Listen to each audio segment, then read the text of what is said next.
All right, the time has come. It's moving day.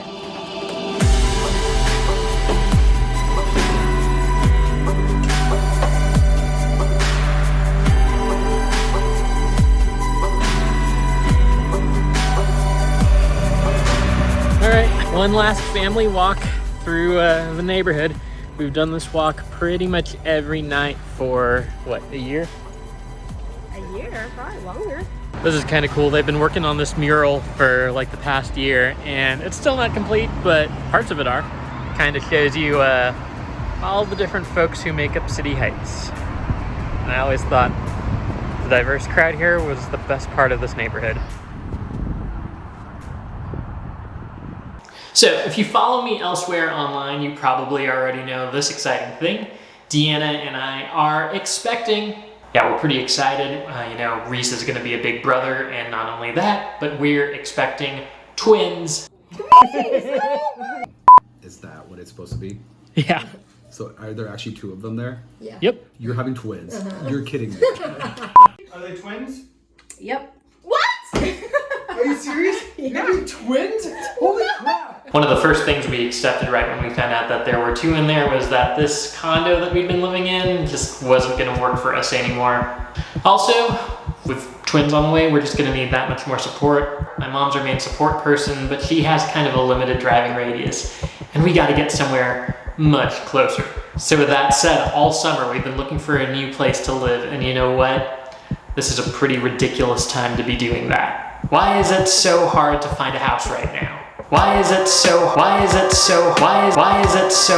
find a house right now? Why is it so hard to find a house right now? Our weekends lately have been pretty ridiculous. Part of selling our house means having people come by to do a viewing, to take a look at it, and while they're doing that, we can't be here. So figuring out what to do with Reese and his nap schedule when that happens gets pretty tricky, not to mention Beignet. And every single time we have one of these showings, we need to clean up a little bit beforehand. You know, we have a kid and a dog, and we need to make it look like we don't have those things. Then when we head out, we go look at houses on the market that we might be moving into. We're looking at a few different houses today. We've had back-to-back-to-back viewings of a few houses for sale.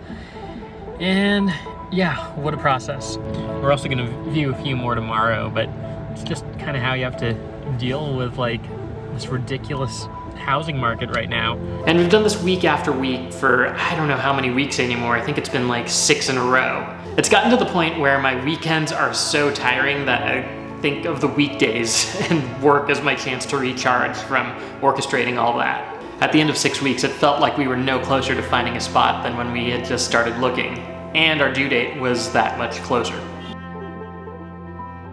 So why is it so hard? It wasn't like this at all the last time we were looking for a place, and knowing a lot of friends in a similar situation, we know this isn't happening to just us. We're not the only ones. For starters, there just aren't enough homes available. No matter what kind of house you're looking for or where you're looking, odds are the price went up by about 20% in the past 12 months. And this isn't stopping people from moving, because when people have life changes, when they have new needs, they're gonna look for a new place to live, like we're doing. Over 1 in 10 Americans moved to a different home in 2020, and that trend continues for 2021. That doesn't just mean that houses are expensive, it means that the competition in order to get in one is fierce. See all the prices these homes are listed for? It's pretty likely that most of them will go for $50,000, maybe even $100,000 over their listing price. Also, they probably won't last that long. Houses these days sell in about 7 to 10 days. For people trying to buy a house right now, you need to make an average of 10 or 11 offers, and that's just the average, right? That means it's not gonna be unheard of to need to make 20 offers before you get one accepted. For us, with a due date that keeps moving closer, that's really turned up the pressure. So if you're wondering why this happened, why we had a housing shortage and a spike in prices, and why it seemed to suddenly get to like level 10 difficulty of just finding a place to live right around 2020 going into 2021, it makes sense that the pandemic is the primary suspect. After all, we've seen the past year and a half do pretty ridiculous things to the prices and demand of all kinds of things. The end of the line for the toilet paper and paper towels is right here. Flour and yeast have been a little harder to find. The demand has gone up and up and up and up. A nationwide shortage of weights and racks would soon follow. Due to high demand, not only are rental cars hard to come by, they can be pricey. You've probably heard about GameStop shares going through the roof. Here's how it happened and what it means. But not all of these demand spikes were caused the same way. You know, the toilet paper thing, that was the result of panic buying. GameStop thing, that was like Reddit users thinking like Robinhood and trying to stick it to short-selling investors. And while it's pretty easy to look at the timing of the pandemic and think of that as the main culprit, there are also a bunch of other factors that have been building up for a long time. I mean, the pandemic probably just tipped everything over the edge, but the groundwork for what's going on right now has been laid for a really long time. How far back? As far as the late 2000s, the 1980s, and even the 1930s. It comes down to supply and demand. It's the most basic economic principle. Here's demand, here's supply, here's an equilibrium. The main things that determine how much something costs is supply, how easy is it to make this thing, to find this thing, and demand. How many people want it? How badly do they want it? When it comes to housing right now, so many people want houses, and there just aren't enough of them. But all this built up over time. Like I said, the late 2000s, the 1980s, and the 1930s had something to do with it. So let's look at these one by one, starting in the 1980s. What happened then? Millennials were born. Okay, so the millennial range is really fluid. It's like 1980 to 1995 maybe, and the prior generation is kind of bad at just thinking everyone below them is millennials. Anyways, let's talk about the kids born in the 80s, right? Because there you had baby boomers having babies of their own. Whose baby is this? She's my real baby, Grandma. I named her Katie. So baby boomers were the biggest generation ever until they had kids, and then millennials became the biggest generation ever. The way these two generations age and go through different stages of life is going to have a humongous impact on economic behavior and the policies that shape it. So traditionally, people's 20s and 30s are their prime home buying years. For the boomers, that was back in the 1980s. For millennials, that's happening as we speak. So if patterns follow previous generations, right now, baby boomers would be looking to downsize, whether that means moving into a skilled care facility if they have medical needs. If they don't, maybe they might prefer the social life of a senior center. For some, it might mean moving in with kids or just Marie Kondoing all your stuff and moving into a simpler condo. The thing is, this isn't happening. Boomers aren't moving out, they're staying where they are. Now, if you just want the simple answer to be like, oh, come on, boomers, this is all your fault. Look, people in their 60s and 70s today, which is where boomers are at, are much healthier than they were 30 years ago, than they were 50 years ago. Longevity and life expectancy has increased. So a lot of them are still working. A lot of them are still having the lives that they had 15, 20 years ago. I mean, extending people's longevity is a good thing, and you can't blame people for not wanting to uproot their lives or their careers if they don't have to. So if you have in mind that baby boomers and millennials are the two largest generations in human history, then the housing supply of 30 years ago, when those two generations were mostly under one roof, won't work for today when both are looking for housing. Basically, we need more houses to meet the needs of a growing population. It seems so simple, so why don't we have this? Let's take a look at the 1930s. So much of the answer to the question, why can't we just build more houses, goes back to the rules and regulations around housing passed in the 30s. And yeah, racism played a big role in shaping those. In the 1930s, you had the Great Depression and you had the New Deal. And this shaped housing, this shaped behaviors and policies that would stay in place for decades. One of the big things we saw throughout the New Deal, but especially after World War II, were people moving into suburban areas. There was a big flight out of cities and towards suburbs, but a lot of people making this move did not want black families living next to them. You saw a lot of things pop up, like housing covenants and homeowners associations, and the origins in these things were designed around exclusion and keeping certain people out. Cities started zoning, saying that by law, this part of town can only be used for this type of building, this type of structure. You had a section for single-family homes, a section for business districts, a section for more dense public housing. Cities colored in certain areas with red lines. This is a practice called redlining, And these were the rougher, denser, less desirable parts of a city. And these were the only parts of town that banks would give black families loans to buy in. All this is covered really well in this book, The Color of Law by Richard Rothstein.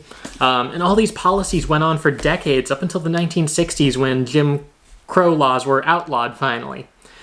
This continues to have an impact in both the ability of families of color to build generational wealth, but also why it's so difficult to build anything other than single-family homes, even though complexes and more dense housing is much better for a housing shortage and for the environment.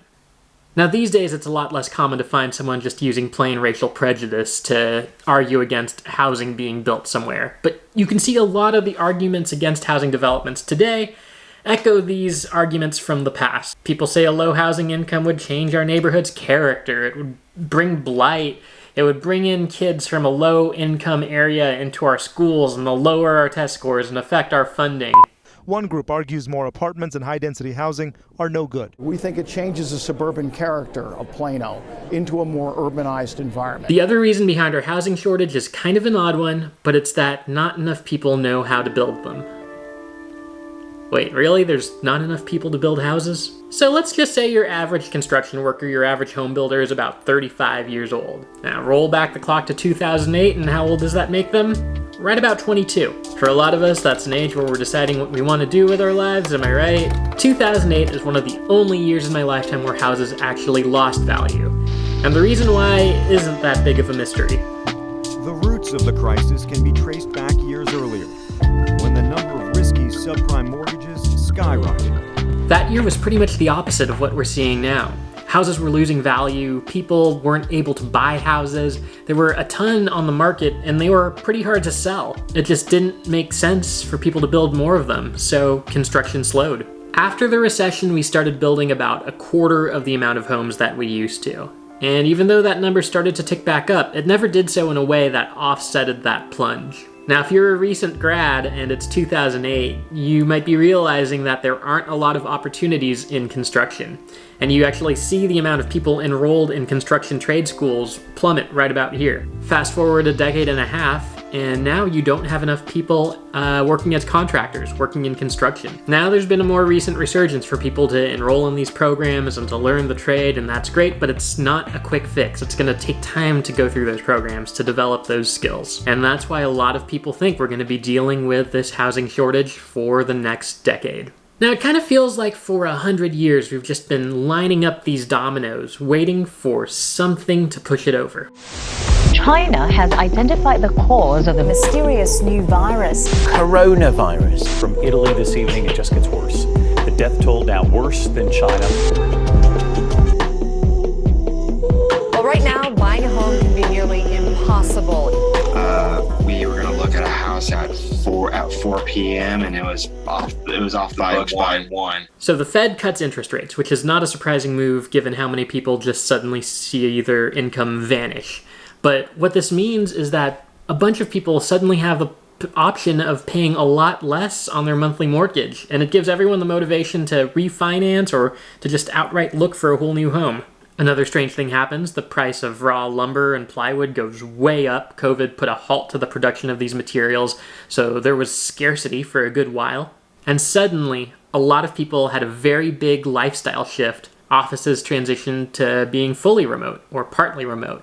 Suddenly people had options about where they wanted to live, and if they were going to spend more time at home, they also wanted to make sure their home was really right for them. Now, there was a season of my life where I lived out of a van and I was pretty nomadic, but I think right now I'm in like the exact opposite of that. If I'm going to be home a lot, I'm going to want to be comfortable. The pandemic's also done weird things to people's personal finances. While the overwhelming narrative is that it's been rough on so many people, and that's true, there's also a segment of the population that's seen their lives and livelihoods improve quite a bit. There's a few people who saw their wealth increase because of the stocks that they happen to hold. There are some who no longer needed to drive to an office and started saving on gas. Some took advantage of refinancing, some moved to a cheaper housing market. This might not have been the case for everybody or even for a majority of people, but it was the case for enough people to have a big impact on the market. And That is how you wind up with a housing shortage, skyrocketing prices, and cutthroat competition over on Zillow.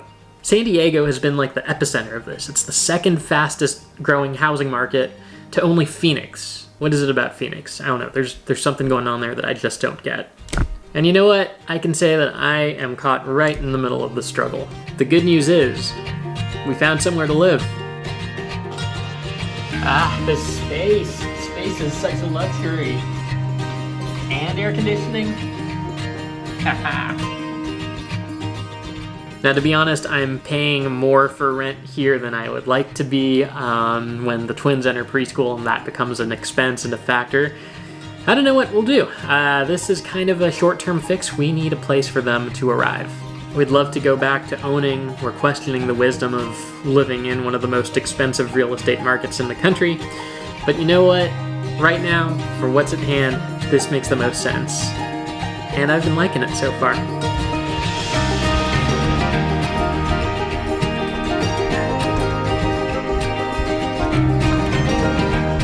You see that backdrop?